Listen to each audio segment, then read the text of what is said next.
नमस्कार बच्चों, कैसे हैं आप सब। आशा करती हूँ आप सभी अच्छे होंगे, स्वस्थ होंगे, खुश होंगे और अपनी पढ़ाई भी अच्छे से कर रहे होंगे। जैसा कि आप सभी जानते हैं, मैं हूँ आपकी हिंदी की अध्यापिका। मैं स्वागत करती हूँ आप सभी का आईसीटी वर्चुअल क्लासरूम में। और आज हम यहाँ पर एकत्रित हुए हैं पढ़ने के लिए क्लास 11th की हिंदी। क्लास 11th की हिंदी में हम पढ़ रहे हैं यहाँ पर अपनी सेकेंड बुक यानी कि हमारी वेदांत पाठ्य पुस्तिका भाग 1। तो इसमें हमने अपना जो चैप्टर है आलू अंधारी, जिसको हम पढ़ रहे हैं, जिसकी लेखिका है बेबी हलदार। तो यहाँ पर हम उनके बारे में काफी सारी चीजें पढ़ रहे हैं। तो लास्ट सेशन में देखिए हमने यहाँ पर काफी सारी चीजें यहाँ पर पढ़ ली थी, और जिसमें से हमने ये जाना कि किस तरह से उन्होंने अपने छोटे छोटे बच्चों के साथ किस तरह से अपने शुरुआत की थी लेखन की। और देखिए यहाँ पर वो अपनी पूरी कहानी जो है बता रही है कि किस तरह से उनके बचपन में ही उनका विवाह कर दिया था, यानी कि मात्र 13 वर्ष की आयु में उनका विवाह कर दिया गया था उनसे दुगनी उम्र के व्यक्ति के साथ। और 12 वर्ष की अवस्था में वो अपना जो घर है उसको छोड़कर 3 बच्चों के साथ, जब वो 25वीं अपने जीवन की 25वीं सीढ़ी पर कदम रख रही थी, उस टाइम पे वो अपना घर यानी कि दुर्गापुर छोड़कर दिल्ली आ चुकी थी। और किस तरह से दिल्ली आकर उनके जीवन में क्या क्या परिवर्तन आए। सबसे पहले तो उन्हें कितनी सारी परेशानियां उठानी पड़ी, कितनी सारी दिक्कतों का सामना करना पड़ा, क्योंकि 3 बच्चों की जिम्मेदारी उनके पास थी। और किस तरह से वो उनका पालन पोषण करे और किस तरह से उनको खाना खिलाए, ये सारी चुनौतियां उनके सामने थी। तो जैसे मैंने आपको बताया कि उन्होंने अलग अलग घरों में जो है काम किया, जो जैसे खाना बनाने का काम या बाकी काम, घर की साफ सफाई का काम। और उनको मतलब बहुत ज्यादा सेटिस्फेक्शन की एक पैसा और जो समय है वो बराबर मिल पाए, ऐसा बहुत कम हुआ। लेकिन फिर जो उनके साथ के जो एक व्यक्ति थे उनको जानते थे, तो उन्होंने उन्हें जो प्रबोध कुमार है, रिटायर्ड प्रबोध कुमार जो थे प्रोफेसर, उनके घर का पता बताया, यानी कि उनके घर पर जरूरत थी जो कि खाना बना सके और एक तरह से घर की साफ सफाई कर सके। तो इस तरह से प्रबोध कुमार के यहाँ पर काम करते करते उन्हें जो पढ़ने लिखने की चीजें, जैसे मैंने आपको बताया कि शुरुआत कहाँ से हुई, जब वो उनके घर पर काम किया करती थी। तो एक तो सबसे पहले उन्हें एक परिवार वहां पर मिला, क्योंकि प्रबोध कुमार कहते थे कि मेरे बच्चे मुझे तातुश कहकर पुकारते हैं, तो तुम भी मुझे तातुश ही कहोगी। और उनके 3 बेटे थे, जिनमें से जो सबसे छोटे बेटे थे वो घर पर रहते थे, और वो बताती हैं कि वो बिल्कुल भी बात नहीं करते थे, यानी कि बहुत ज्यादा सरल स्वभाव के थे। और एक बार वो कहती हैं कि उन्होंने कहा, आज मेरा बड़ा बेटा यानी कि तुम्हारा बड़ा भाई जो है घर में आने वाला है। तो इस तरह से उन्हें बहुत ज्यादा वहां पर अपनापन लगता था, उनको बिल्कुल ऐसा लगता था कि वो बिल्कुल अपने परिवार में है और उनके लिए काम कर रही है। तो जैसे यहाँ पर उन्होंने उनकी पढ़ाई से रिलेटेड जो इंटरेस्ट था वो किस तरह से जगा, तो वो कहती हैं कि एक बार जब वो प्रबोध कुमार के घर पर थी, तो वो जब उनके रूम, जिसमें वो स्टडी रूम कहते हैं, यानी कि जहाँ पर वो पढ़ाई लिखाई करते थे, वहां पर वो साफ सफाई करती थी। तो वो क्या करती थी, अपने रोज अलग अलग किताबें खोलती और उनके पन्ने पलटकर देखा करती थी। तो वो कहते हैं वो कहती हैं कि किस तरह से प्रबोध कुमार जी ने उनसे कहा कि तुम पढ़ना लिखना चाहती हो, तुम कितनी पढ़ी लिखी हो, यानी कि वो कभी भी डायरेक्ट इस तरह से कोई भी सवाल उनसे नहीं करते थे, ताकि उन्हें कभी भी किसी तरह की कोई प्रॉब्लम हो, यानी कि वो कभी, क्योंकि कोई इंसान जब पहले से इतने दुख, इतने कष्ट, इतनी परेशानियों, इतनी ऐसी परिस्थितियों से जब गुजर रहा है, तो उसको इतने सारे सवाल पूछकर, कि उसकी फैमिली के बारे में पूछकर, उसके परिवार के बारे में पूछकर उसको एक तरह से बुरा ना लगे, तो वो कभी भी सामने से इस तरह से बात नहीं करते थे, लेकिन छोटे छोटे प्रश्न जरूर करते थे कि तुम अपने बाकी टाइम में क्या करती हो, या तुम कितनी पढ़ी लिखी हो, इस तरह की बातें वो किया करते थे। तो उन्होंने रोज जब उन्हें देखते थे कि वो किस तरह से पन्ने पलटती हैं, तो उन्होंने उन्हें उन किताबों से दोस्ती करने की अनुमति दे दी और उन्हें एक रजिस्टर और पेन दिया, और उन्होंने कहा कि इसमें तुम अपने बारे में लिखो, यानी कि तुम जितना भी अपने बारे में जानती हो, जो कुछ भी अपने बारे में जानती हो, तो तुम इसे इसे अपने जीवन के बारे में इसमें लिखो। तो देखिए यहाँ पर, क्योंकि देखिए पहले तो उन्हें बिल्कुल भी समझ में नहीं आया और वह घबरा गईं, लेकिन प्रबोध ने उसे प्रेरित करते हुए कहा कि जिंदगी में जो तुम्हारे साथ हुआ है, अब देखिए जरूरी नहीं कि आप हमेशा कुछ अच्छा ही लिखो। आपकी जिंदगी में जो कुछ भी आपके साथ हुआ है, अच्छा या बुरा, उसे रजिस्टर में उसी तरह से लिख दो, यानी कि उसमें कोई भी चेंजेस मत करो। तो इस तरह से वो कहती हैं कि शायद कोई और होता, क्योंकि जिस तरह की उनकी परिस्थितियां थी, 3-3 बच्चों का पालन पोषण वो करती थी, घर में काम वो करती थी, साफ सफाई का, तो शायद कोई और होता तो मना कर देता। लेकिन वो कहती हैं कि उन्होंने प्रबोध कुमार के हाथ से कलम और रजिस्टर लेकर मजबूती से थाम लिया था। तो किस तरह से देखिए, हमने ये सारी चीजें हमने वहां पर भी पढ़ ली थी। और देखिए आगे जो यहाँ पर है, वो कहती हैं कि अब उनके दिन और रात बदल चुके थे। अब देखिए उनके दिन और रात किस तरह से बदल चुके थे।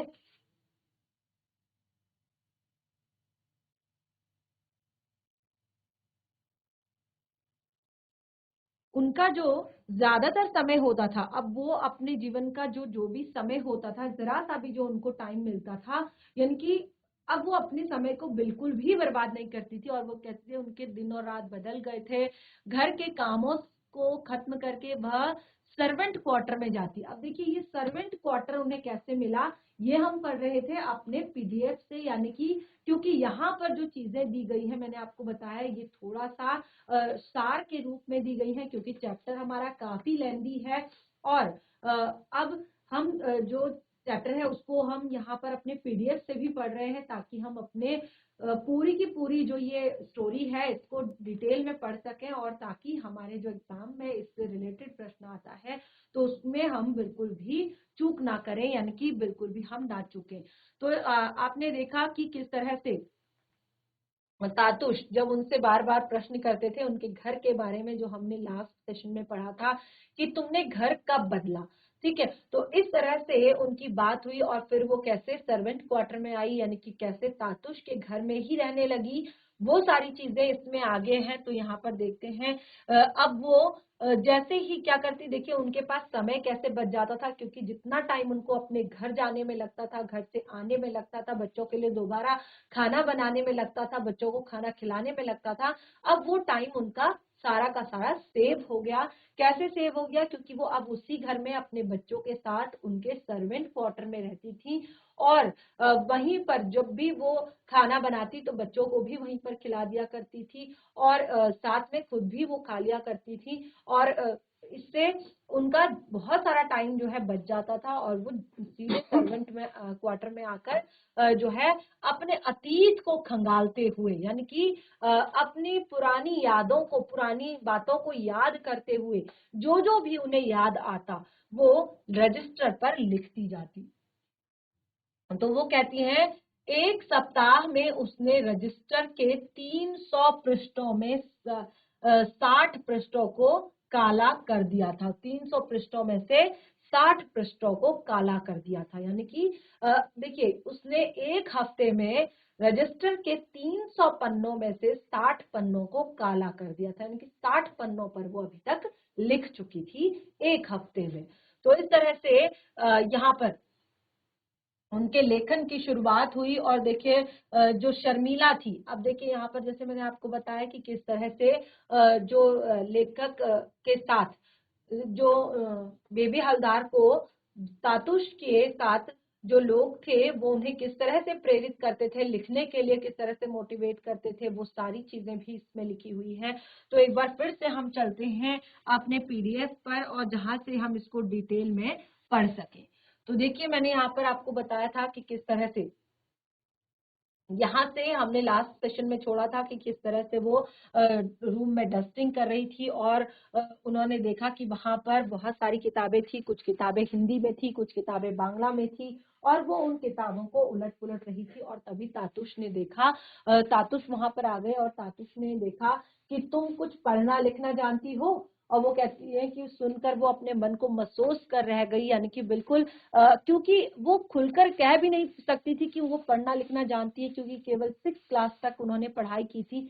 और एक तरह से एक ऊपरी हंसी हंसकर जाने लगी, यानी कि प्रॉपर तरीके से मतलब वो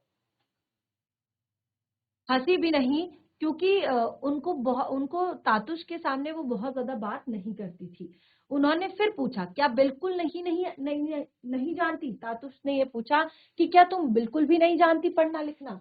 बोली, मैं झूठ क्यों कहूं कि मैं एकदम नहीं जानती, वह जानना नहीं के बराबर ही है। वो कहती है, मैंने उन्होंने तातुश से इस तरह से कहा कि मैं झूठ क्यों बोलूं कि मैं बिल्कुल नहीं जानती, लेकिन उतना जानना नहीं जानने के बराबर है। यानी कि मात्र क्लास 6 तक वो पढ़ी हुई हैं और वो कहती है कि उतना पढ़ना तो नहीं पढ़ने के बराबर है। तब उन्होंने पूछा, फिर भी कहाँ तक पढ़ी हो, यानी कि कहाँ तक पढ़ी हो? फिर भी वो कहती है 6ठी 7वीं तक। उतनी पढ़ाई किस काम की? मुझे लगा मेरी बात सुनकर तातुश सोचने लगे। उस दिन उन्हें फिर कुछ और नहीं कहा। यानी कि जैसे मैंने आपको बताया कि वो बहुत सारे प्रश्न उस पर एक साथ नहीं दागते थे, क्योंकि वो एक बहुत ही ज्यादा सुलझे हुए किस्म के व्यक्तित्व के इंसान थे। तो वो कहते हैं, अगले दिन जब मैं आई तो वो फिर मुझे देखकर हंसने लगे, और वो कहती हैं कि वैसे भी उनके चेहरे पर सब समय हंसी रहती थी। यानी कि एक बहुत ही सज्जन किस्म के वो व्यक्ति थे, हमेशा हंसते मुस्कुराते रहते थे। और वो कहती हैं कि देखकर लगता था कि उनके मन में गुस्सा है ही नहीं, बोलते भी तो बहुत आहिस्ता आहिस्ता। उन्हें देखकर मुझे श्री राम कृष्ण याद आ जाते थे। मैं उनसे बातें करने लगती तो फिर वहां से उठने की मेरी इच्छा नहीं होती, और एक बार बातें शुरू हुई नहीं कि वह इधर उधर की न जाने कितनी सारी बातें जो है मुझे बताने लगते, यानी कि कितनी सारी बातें जो है मेरे साथ करने लगते। तो वो इस तरह से बता रही थी। जैसे मैंने कहा कि फिर से उन्होंने ये पूछा, जब क्योंकि वो बार बार किताबें पलट रही थी, तो उन्होंने ये पूछा कि बेबी, तुम्हें किसी लेखक का नाम याद है? किसी लेखक का नाम तुम जानती हो?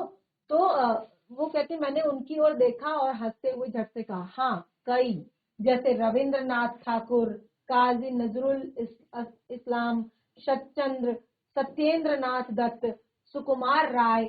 तो मैंने इतने लोगों के नाम लिए तो पता नहीं क्यों तातुश मेरे सिर पर हाथ रखकर मुझे आश्चर्य के साथ देखने लगे। क्योंकि देखिए, ये एक बहुत बड़ी बात है कि अपने जीवन में इतने सारे दुख, इतने सारे कष्ट, इतनी सारी परेशानियां भोगने के बाद भी उनको पढ़ाई से रिलेटेड, यानी कि जो कुछ उन्होंने पढ़ा था, जो कुछ उन्होंने अपने जीवन में चीजें पढ़ी थी, उन सबसे जुड़ी हुई बहुत सारी चीजें उन्हें याद थी। तो ऐसा लग रहा था कि उन्हें विश्वास नहीं हो रहा है। और जैसे वो कुछ क्षण रुकने के बाद उन्होंने पूछा कि क्या तुम्हें पढ़ने लिखने का शौक है? तो फिर देखिए, उन्होंने कहा, शौक होने से भी क्या, पढ़ना लिखना तो अब होने से रहा। यानी कि अब शौक होने से क्या होता है, क्योंकि अब तो शुरुआत से फिर से होगी नई चीजें। तो फिर उन्होंने फिर से देखिए, जैसे मैंने कहा कि वो उन्हें फिर से अपने साथ ऊपर लेकर गए, और उन्होंने उन किताबों से, जैसे यहाँ पर हमने कहा था कि उनको किताबों से दोस्ती करने की इजाजत दे दी, और उन्होंने कहा कि पढ़ो ना तो कुछ ना कुछ पढ़ो, यानी कि हमेशा कुछ ना कुछ पढ़ते रहो। ये बहुत एक अच्छी आदत है, यानी कि ये सब आप लोगों के लिए भी है। ठीक है, कि अगर आप फ्री हैं तो आपको जरूर कुछ ना कुछ अपनी पढ़ाई के अलावा और भी बहुत सारे जो उपन्यास होते हैं या बहुत अच्छी अच्छी जो किताबें हैं, जीवनियां हैं, उनको पढ़ना चाहिए, जिससे आपका क्या होता है, ज्ञान बढ़ता है, आपका शब्दकोश बढ़ता है। ठीक है, क्योंकि किताबी ज्ञान तो आप लोगों को ये रहता है, आपका टारगेट रहता है कि आप लोगों को क्लास में पास होना है, आपने पढ़ना है, अच्छे नंबर लाने हैं। ठीक है, इस हिसाब से आप पढ़ते हैं। लेकिन जो रुचि, अपनी रुचि से जिस चीज को आप करेंगे, अपनी इच्छा से आप जिस चीज को करेंगे, उससे आप काफी कुछ और अच्छे से सीखेंगे। किताबों में भी आपने ध्यान लगाना है, लेकिन उसके अलावा भी आपसे हो सके आप अपने खाली समय में और भी बहुत सारी चीजें पढ़ें। तो देखिए, उन्होंने कहा कि तुम्हें तुम्हें पता है मैंने इतनी किताबें क्यों छोड़ रखी हैं? मैं पढ़ सकता हूं तो तुम क्यों नहीं पढ़ सकती हो? उन्होंने फिर कहा, तुम जरा मेरे साथ ऊपर चलो। तो उन्होंने जैसे अलमारी से किताब निकाली और कहा कि देखकर पढ़ तो ठीक ही लूंगी, फिर सोचा लेकिन गलती हो गई तो क्या? मैंने फिर से सोचा, कह दूंगी कि मुझे पढ़ना लिखना एकदम नहीं आता। यानी कि वो मन मन में सोच रही थी कि क्या ये मुझसे कोई किताब पढ़वाएंगे ऊपर ले जाकर। और अगर पढ़वाएंगे भी, और अगर मैं पढ़ने लगी और मुझसे कोई गलती हो गई तो फिर मन मन में सोचती कि ठीक है कोई बात नहीं, कह दूंगी कि मुझे बिल्कुल नहीं आता। ठीक है, तो इस तरह से उन्होंने कहा पढ़ो ना, तो कुछ तो पढ़ो। तब वो कहते हैं मैंने बोल ही दिया, अमार मेये बेला तस्लीमा नसरीन। तातुश बोले तुम यही सोच रही थी ना कि कहीं गलती ना हो जाए। मैं हंसने लगी, यह किताब तुम ले जाओ और घर पर समय मिलते ही पढ़ना। तो यहाँ से उन्होंने सबसे पहले किताबों से उनकी दोस्ती कराई, यानी उनको पढ़ने का, थोड़ा बहुत की थोड़ा पढ़े। और उसके बाद जैसे मैंने आपको बताया कि धीरे धीरे धीरे बहुत सारी चीजें तातुस ने अपने लिखने की टेबल के ड्रॉर से पेन निकाली, कॉपी निकाली और फिर उन्हें दी, और उनको कहा कि इसमें तुम लिखना। और क्या लिखना कि जब से तुमने होश संभाला, यानी कि जब से तुमने होश संभाला, जो कुछ भी तुमने झेला, जो कुछ भी अच्छा बुरा तुम्हारे जीवन में हुआ, वो सब लिखना। तो वो कहती हैं कि इस तरह से जब वो घर जाकर एक एक दो दो पेज रोज लिखने लगी। और अब देखिए सबसे बड़ी उनके जीवन में, जब जैसे मैंने आपको बताया कि सबसे बड़ी उनके जीवन में जो प्रॉब्लम थी वो थी कि जो उनके किराए का घर था वो बहुत ही ज्यादा कंजेस्टेड था। और जैसे मैंने बताया कि वो केवल बहुत ही सस्ता घर था, और जिसको लेने के लिए लेने का भी एक रीजन था कि केवल इतनी कम तनख्वाह में 3 बच्चों के साथ वो उनका पालन पोषण अच्छे से नहीं कर पा रही थी, जिस कारण उन्होंने ये एक सस्ता घर उन्होंने लिया। तो इस तरह से वो धीरे धीरे वो सारी बातें उन्होंने तातुस ने उनसे पूछी, सारी डिस्कशन उनका तातुस के साथ हुआ। और फिर उन्होंने एक तरह से यहाँ पर उन्होंने ये बताया कि किस तरह से मेरी एक पुरानी कोठी की सहेली थी, उसके यहाँ से लौटने में कभी देर हो जाती तो मुझे ऐसे देखते हैं जैसे मैं कोई अपराध करके आई हूँ। तो इस तरह से वो कहती हैं कि तुम्हें इतना घूमने घामने की कोई दरकार नहीं।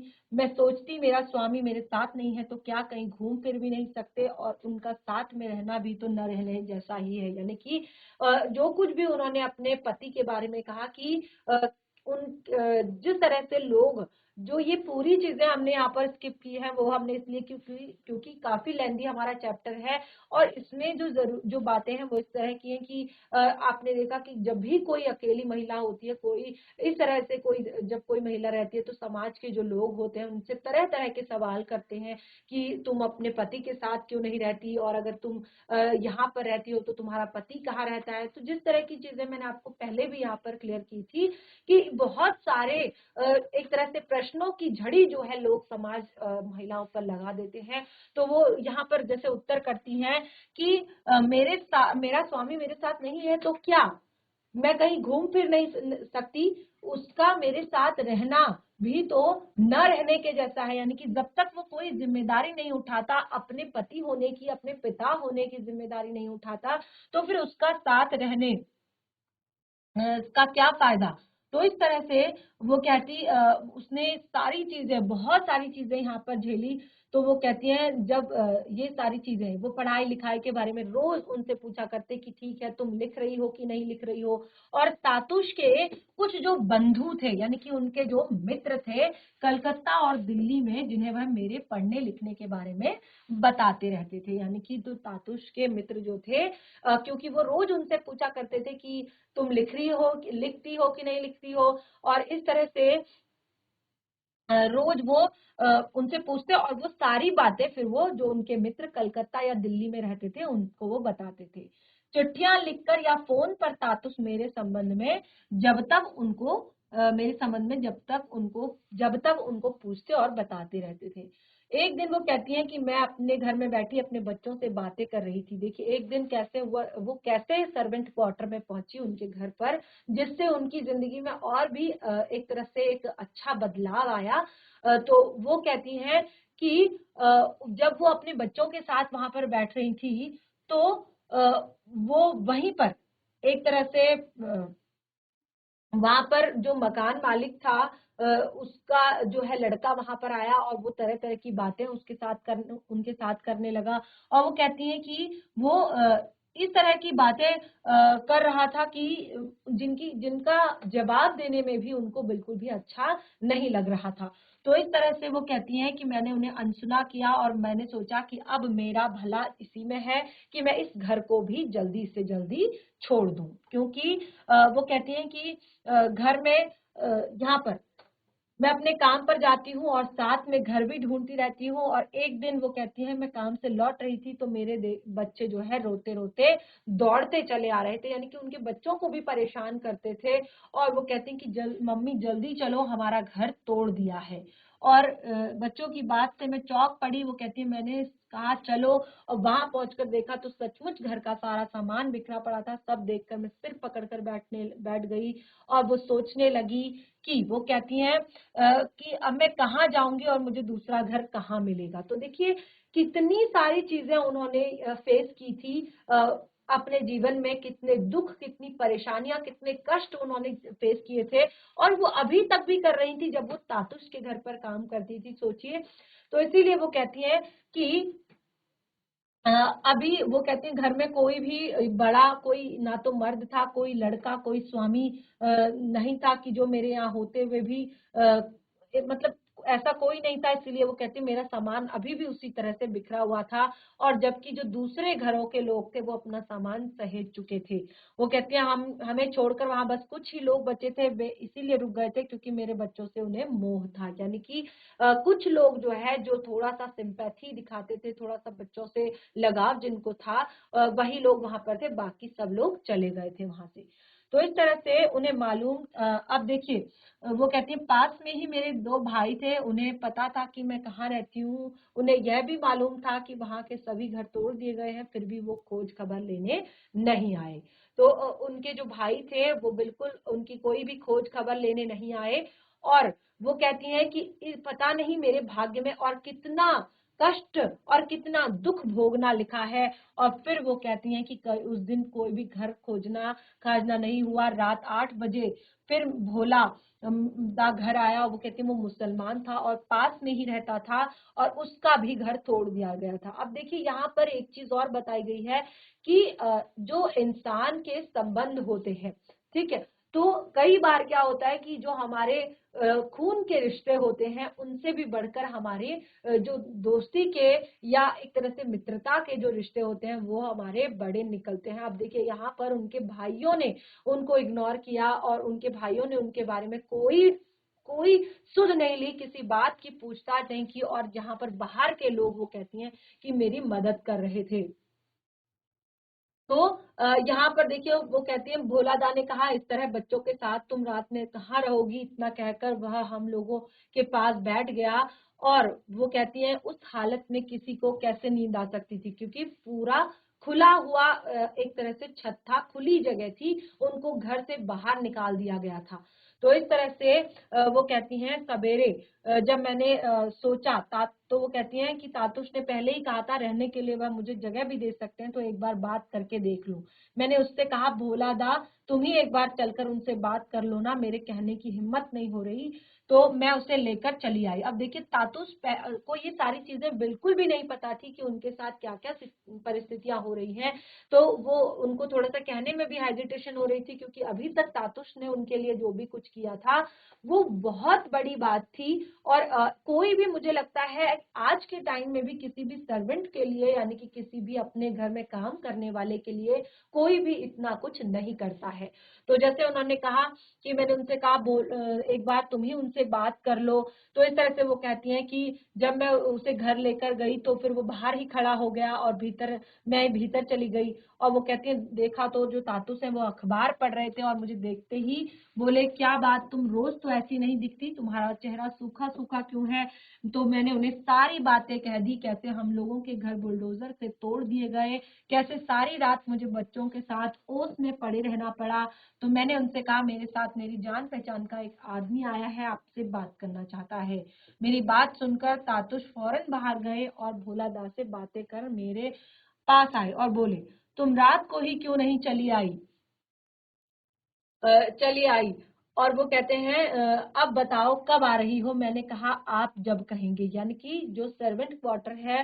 तातुश बोले अभी आ सकोगी? मैं राजी हो गई और घर जाकर रिक्शे में सारा सामान और अपने बच्चों को लेकर वहां पर तातुश के कहने पर अब वो है तातुश एक ही बार में कहने पर तैयार हो गए। और अब आगे क्या होगा? अब देखिए तातुश ने छत पर जो कमरा था वो मेरे लिए खाली कर दिया और उस कमरे में सारा सामान जमा कर मैं खाना बनाने की तैयारी करने लगी। तो तातुश ने ऊपर आकर देखा तो हंसते हुए बोले, तुम आज खाना ना भी बनाती तो चल जाता, नीचे तो काफी खाना रखा ही है। तो मैंने कहा तो क्या हुआ, रखा रहे, दादा लोग खाएंगे। तातुश बोले रात को एक बार नीचे गरम गरम रोटियां खिला सकोगी? अब देखिए ये तातुश के लिए भी काफी अच्छा हो चुका था कि उनको, क्योंकि वो केवल दिन तक का काम वहां पर करती थी, जो सवेरे की साफ सफाई है और सुबह का ब्रेकफास्ट है और दिन का जो लंच है वही वहां पर वो काम किया करती थी, बाकी रात का खाना तातुश खुद बनाया करते थे। तो आज उनके लिए ये भी अच्छा हो गया था कि अब उन्हें शाम का खाना भी वहां पर बनाने को मिल चुका था और उसके लिए रहने का भी एक मतलब सुरक्षित स्थान जो है जहां पर उनके बच्चे और उनका परिवार और वो खुद जो है सुरक्षित रह सके। और वो कहते हैं इसके बाद मैं खाना वाना बनाने की और अन्य काम अपनी मर्जी से करने लगी और अब किसी को भी कुछ भी कहने की जरूरत नहीं होती थी। तो इस तरह से सारा दिन काम करती रहती और थोड़ा तो इस तरह से अब वो बताती है कि यहाँ से थोड़ा दूध ले जाकर बच्चों को दे दो। वो इस तरह से भी कहते थे कि अपने बच्चों को थोड़ा बहुत दूध भी दिया करो। और यहाँ आने के बाद वो कहती हैं कि रोज मेरे बच्चों को आधा लीटर दूध जो है मिलने लगा था। तो देखिए ये कितनी बड़ी बात है कि जहाँ पर एक रात वो रोड पर थे रात भर, जहाँ वो खाना भी नहीं खा पाते थे, मतलब एक टाइम का खाना भी उनका जुटाना बहुत ज्यादा मुश्किल हो जाता था। तो ये काफी अच्छी सिचुएशन में अब वो आ चुके थे। तो इस घर में वो कहते हैं, वह फिर से बोले तुम यह कभी मत सोचना कि तुम यहाँ पर बस काम पर लगी हुई एक लड़की हो और ये किसी और का घर है। वो बार बार उन्हें यही समझाते थे कि इससे पहले भी यहाँ पर बहुत सारी जो लेडीज हैं वो काम करने आई हैं, लेकिन तुम्हारे जैसी आज तक कोई नहीं आई। और तुम कभी भी ये मत सोचना कि तुम इस घर में काम करने वाली लड़की हो। वो कहती है, मैं वो कहती है कि तातुश कहते थे कि मैं तुम्हें अपनी बेटी मानता हूँ और मेरी कोई बेटी नहीं है और मैं तुम्हें अपनी बेटी मानता हूँ। मैंने सोचा भला कोई ये कोई कहने की बात है, क्योंकि मैं जानती हूँ और कि मैं यहाँ आकर कितनी सुखी हूँ, कि मुझे पता है कि मेरे बच्चों को यहाँ आकर क्या कुछ एक तरह से मिला है, मेरे को मुझे कितना एक तरह से सुख यहाँ आकर मिला है। तो एक तरह से वो कहती हैं कि कभी मेरी तबीयत खराब होती तो तातुश चिंता में पड़ जाते और मुझे जबरदस्ती डॉक्टर के पास भेज देते। मतलब उन्होंने बिल्कुल उनके साथ बिल्कुल एक अपनी बेटी उन्हें समझते थे और उनके परिवार का भी इस तरह से ध्यान रखते थे। और वो कहती हैं कि जब मेरे बच्चे बीमार पड़ते तब भी वो उनके लिए दवा ला देते थे। और वो कहती हैं कि इस घर में यानी कि तातुश के घर में मुझे सुख ही सुख था।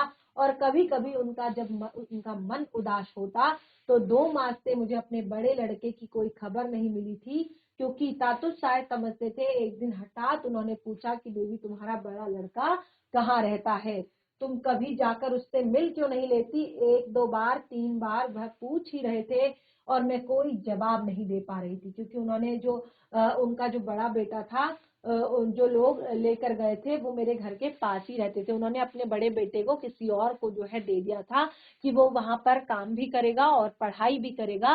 इस तरह से उन्होंने अपने बेटे को भी कहीं पर भेज दिया था।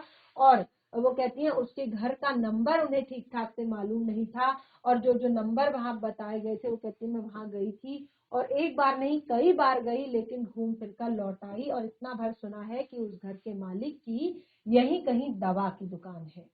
तो इस तरह से वो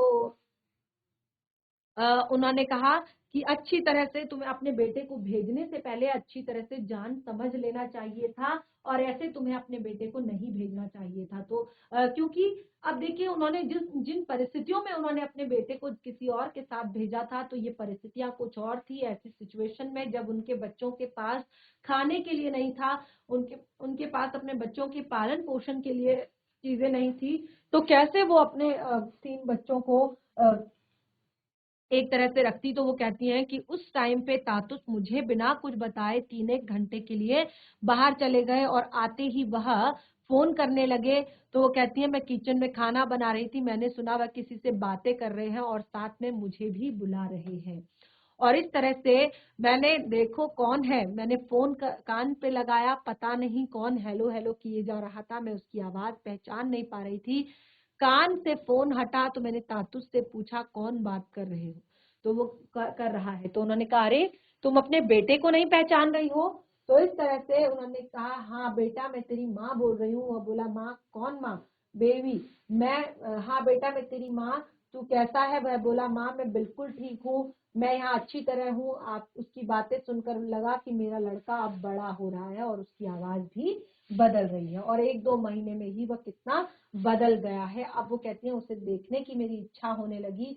और अब वो बोलती है कि कुछ दिन बाद जब वो अपने बेटे को देखने गई तो उन्होंने देखा कि उनका बेटा पौधे को पानी दे रहा है। और मुझे नहीं लगा कि वह यहाँ ठीक है। मैंने सोचा इन लोगों को यह यहाँ एक तरह से यह क्या जरूरत है काम करने की, लेकिन मैं घर भी क्या कर भी क्या सकती थी। अब देखिए उन्होंने जिस घर में अपने बेटे को भेजा था वहां पर वो भी एक सर्वेंट की तरह ही काम करता था और वहां पर उसको पूरे दिन का खाना भी दिया जाता था। और अब उन्होंने अपने बेटे को जब देखा तो उनको, क्योंकि वो माँ का दिल है, भले ही माँ कितनी भी बुरी परिस्थितियों में हो वो अपने बच्चों को एक तरह से किसी भी बुरी कंडीशन में नहीं देख सकती, बुरी परिस्थितियों में नहीं देख सकती।